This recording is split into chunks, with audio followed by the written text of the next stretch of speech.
It is starting to get madder and madder as we move closer to the NCAA basketball tournament. The brackets will be set tomorrow night, and then the great national pastime of trying to pick the perfect bracket will begin. Now, we don't want to say it's impossible, but let's put it this way. Warren Buffett's offering $1 billion to anyone who can get every game right. Joining us now is Davidson College math professor Tim Chartier. Tim, I assume Mr. Buffett's money is safe. Well, I wouldn't say it's totally safe, but I would say it's pretty secure. What goes into picking a Team A over Team B? You've developed a set of algorithms, I believe, to help you in that process? Yes, we look at all Division I games, and that's 5,000 games between 350 teams to figure out the dynamics that we think are predictive. And so what are the factors that help you select one team over another? Well, one important one is strength of schedule. It's not just your winning percentage. It's actually that you have a good winning percentage against really strong teams. One of the highest predictive elements outside strength of schedule is that you go in, if you will, with mojo. And we want mathematical mojo. We want to see that you're hot going in. So we look at that you're beating good teams going into the tournament. Mathematical mojo will be what you got to keep an eye on.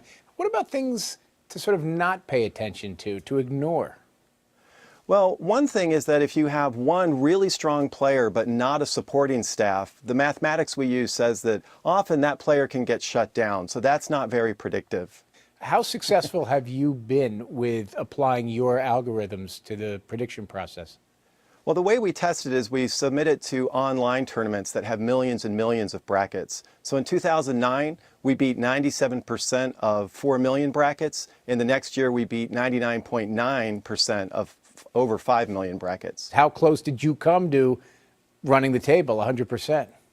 Warren Buffett would have felt quite safe with what we were doing. It's very hard. Usually, there are no perfect brackets, even after the second round. Why is that? I mean, it seems as though it's probably something to do with predicting the Cinderella story, that you can't necessarily outthink that.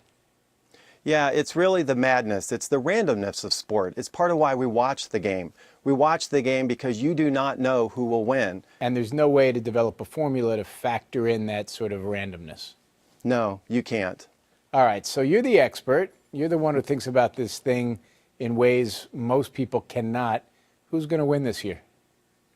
Well, I can say more when the actual numbers come out tomorrow, but right now it looks very promising with Florida. But we need all the games to be played because, again, that mathematical mojo comes out when all the data is in.